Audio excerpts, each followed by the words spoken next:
Now I tell you something. What we're learning here is something very powerful and important.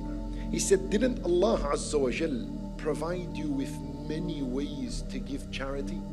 Yes, I don't have money, but now Nabi sallallahu alayhi wasallam has opened a huge door for us in where we are able now to compete with the rich concerning the afterlife. We thought that in order to earn a reward, it's supposed to be something that is burdensome, hard, difficult. So they said, Ya Rasulullah, how can someone fulfill his desire and earn reward, earn sadaqah? That doesn't make sense. The earning reward is not just from difficult, hard matters. Earning reward is not just for fasting from Fajr until Maghrib. It could be difficult for some people. Earning reward is not just by standing up and praying long hours of the night. That may be difficult for some people. You can also earn reward from the matters you enjoy, but have an intention. Like when you come and eat, that's something you enjoy. But why don't you put an intention before you eat? What should your intention be before you eat?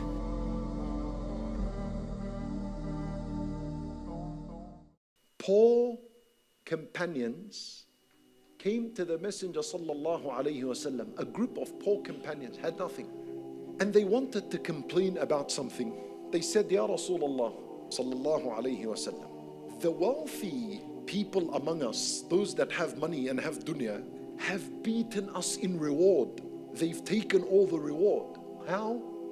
So then they said, they fast like how we fast, and they pray like how we pray, but they give sadaqah from their wealth.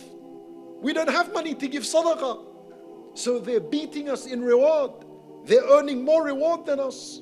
So we've got to complain, we've got a situation. How do we compete with them? Shuf, brothers and sisters in Islam, how incredible is this?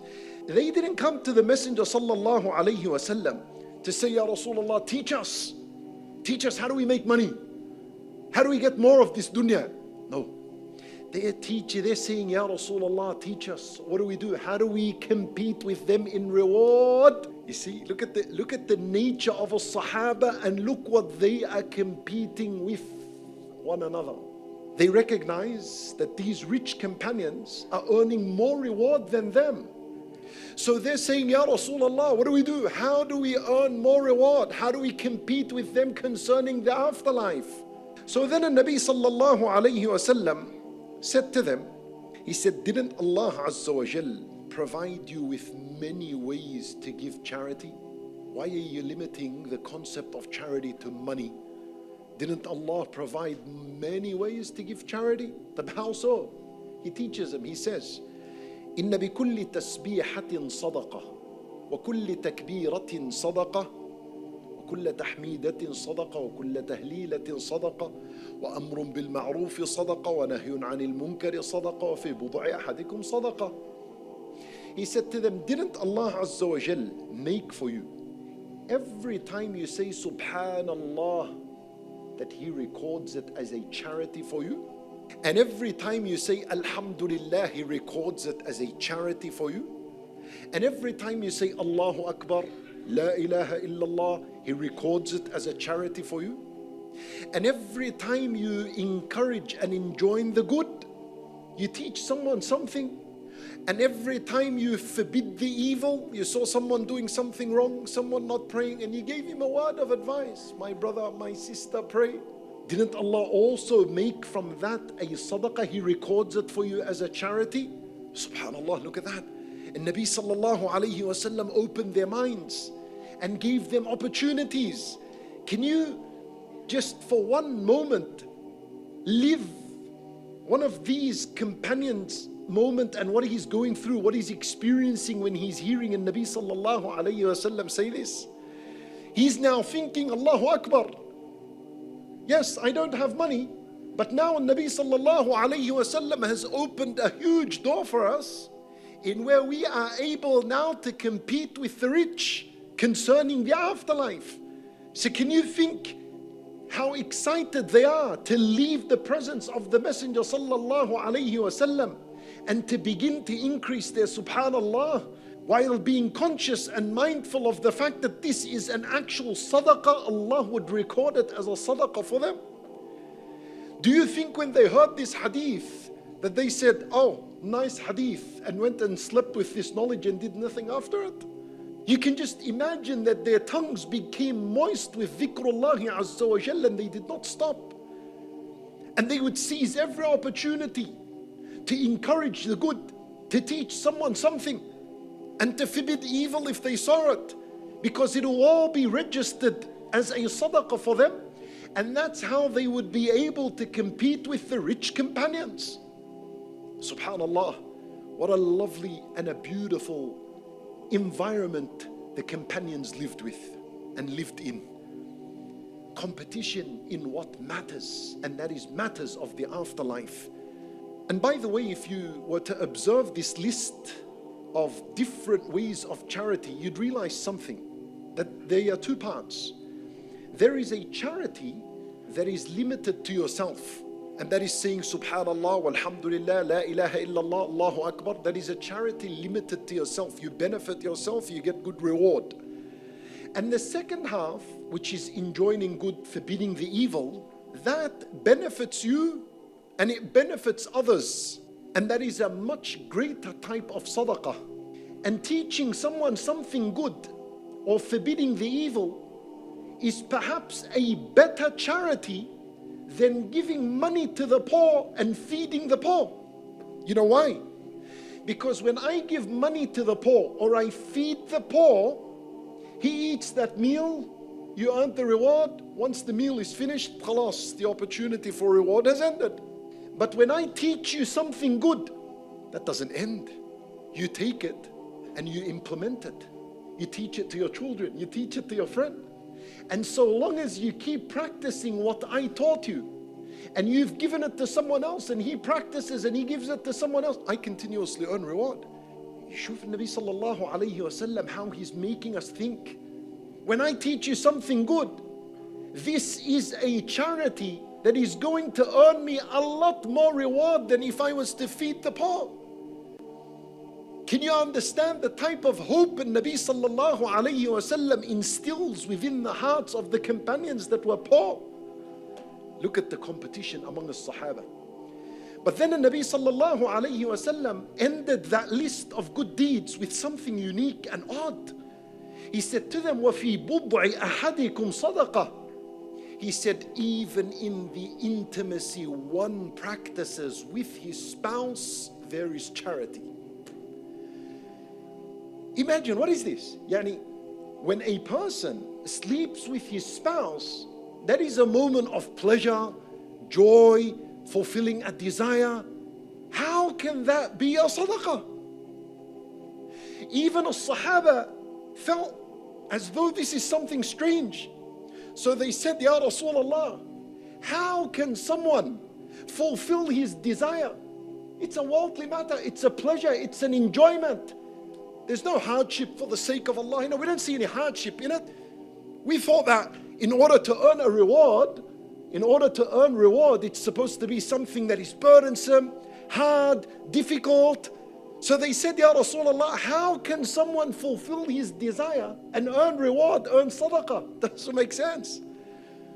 So then the Nabi sallallahu alayhi wa sallam said to them, do you see, if such a person was to fulfill his desire in haram, if someone committed zina, would he earn sin? They said yes. He said, then in the exact same manner, if someone fulfilled his desire in halal, he would earn reward. Now I tell you something. What we're learning here is something very powerful and important.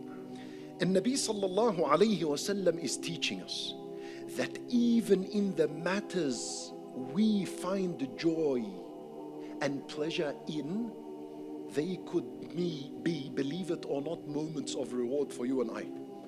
That's what Nabi sallallahu alayhi wa sallam is teaching us here. What are things you enjoy? Eating. You enjoy eating. You enjoy drinking. You enjoy sleeping. You enjoy hanging out with your friends. If what you eat is halal and what you drink is halal and your sleep is halal, meaning you sleep in a proper appropriate time so you can wake up for Salat al-Fajr, do you enjoy dressing? Do you enjoy to wear your clothes? Even if that is halal, you enjoy being with your friends. So long as what you enjoy is halal, then you have a great opportunity to make that a moment of sadaqah and reward for yourself. How? By having an intention. This person that sleeps with his partner, the act of intimacy will earn him reward and sadaqah if he had a good intention. What is the intention? The intention should be that I am fulfilling my desire with my spouse because that is a right she has upon me, he has upon her, that Allah wrote. So I am fulfilling the right of the spouse when I'm doing this sadaqah. This is a good intention. I'm doing this act in hope that Allah provide me with righteous children. Sadaqah. This is a good intention. It will be written. I'm doing this act so I can save myself and my partner from a zina, from al-haram, so that I don't see al-haram and I don't hear of it and I don't imagine it. See that? With the sincere and a good intention, what you enjoy becomes a sadaqah. Earning reward is not just from difficult, hard matters. Earning reward is not just for fasting from Fajr until Maghrib. It could be difficult for some people. Earning reward is not just by standing up and praying long hours of the night. That may be difficult for some people. You can also earn reward from the matters you enjoy. But have an intention. Like when you come and eat, that's something you enjoy. But why don't you put an intention before you eat?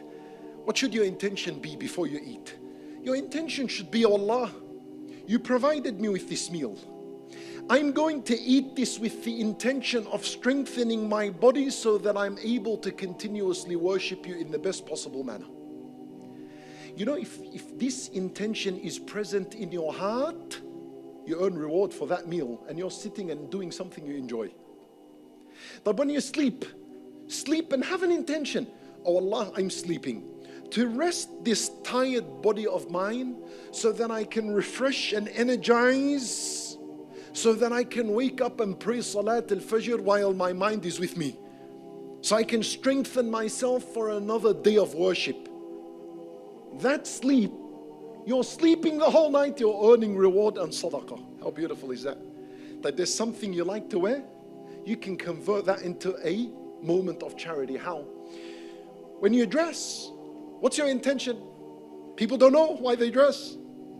Listen, I'll give you an intention. Before you dress, wear what you like of halal clothing. And your intention should be, oh Allah, I am dressing now because you commanded me to cover my awrah.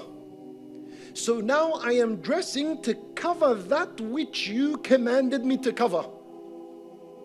Now the entire time your awrah is covered in public, you are earning reward. You're earning reward. How beautiful is this? Allahu Akbar. But can you appreciate the competitive nature among the Sahaba? So you know what happens after this? This list of brand new ways of how to give sadaqah reached the rich people. They heard about it. So the rich people started saying, Subhanallah, Alhamdulillah, Allahu Akbar, and they increased in this matter. Who found out? The poor. So they worried again. We had a problem with them because they had sadaqah money they were giving, and Nabi Sallallahu Alaihi Wasallam just opened up a new opportunity for us. Now they know about it, so they've beat us in reward. So they went back to the Messenger Sallallahu Alaihi Wasallam and they said, Ya Rasulullah, our rich brothers are doing what you taught us. They beat us in reward again. So look here, Nabi Sallallahu Alaihi Wasallam's wisdom. He didn't tell them and give them anything new, because this cycle will never finish. They'll eventually find out, and this cycle will just continuously repeat. So Nabi Sallallahu Alaihi Wasallam cut the discussion right here, and he said to them, ذَلِكَ فَضْلُ اللَّهِ يُؤْتِيهِ مَنْ يَشَاءُ. I can't do anything. He said, this is the virtue and the favor of Allah. He gives it to whoever He wills.